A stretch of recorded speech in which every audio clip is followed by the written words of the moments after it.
12 കോടിയുടെ പൂജാ ബമ്പർ വിജയിയെ കണ്ടെത്തി. കരുനാഗപ്പള്ളി സ്വദേശി ദിനേശ് കുമാർ എടുത്ത 10 ടിക്കറ്റുകളിൽ ഒന്നാണ് ആ ഭാഗ്യം എത്തിച്ചത്. കൊല്ലം KSRTC ബസ് സ്റ്റാൻഡിന് മുന്നിലുള്ള ജയകുമാർ ലോട്ടറി കടയിൽ നിന്നാണ് ടിക്കറ്റ് എടുത്തത്.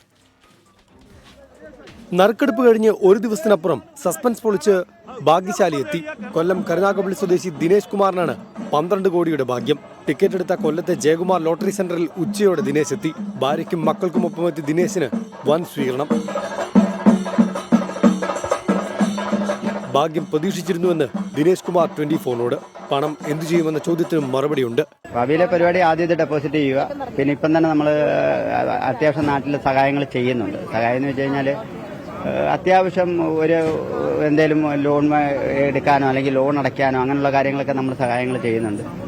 ആ രീതിയിലുള്ള കാര്യങ്ങൾ മുമ്പോട്ട് നമ്മളല്ലാതെ ഒരു വീഡിയോ ഒക്കെ അങ്ങനെയൊക്കെ ഇങ്ങനെ ചെയ്ത് കഴിഞ്ഞ് കഴിഞ്ഞാൽ ഫണ്ടുകൾ മൊത്തം തീർന്നു, പിന്നുള്ളവർ സഹായിക്കാൻ പറ്റാതെ വരും. ഭാഗ്യമെത്തിയതിൽ വലിയ സന്തോഷമെന്ന് ഭാര്യ. ഞാൻ വിശ്വസിച്ചില്ല. എന്നോട് വന്നപ്പം എനിക്ക് വിശ്വാസമായില്ല. അന്നേരം ഞാൻ പറഞ്ഞു ഞാൻ ലോട്ടറി കണ്ടാലേ വിശ്വസിക്കത്തുള്ളൂ പറഞ്ഞു.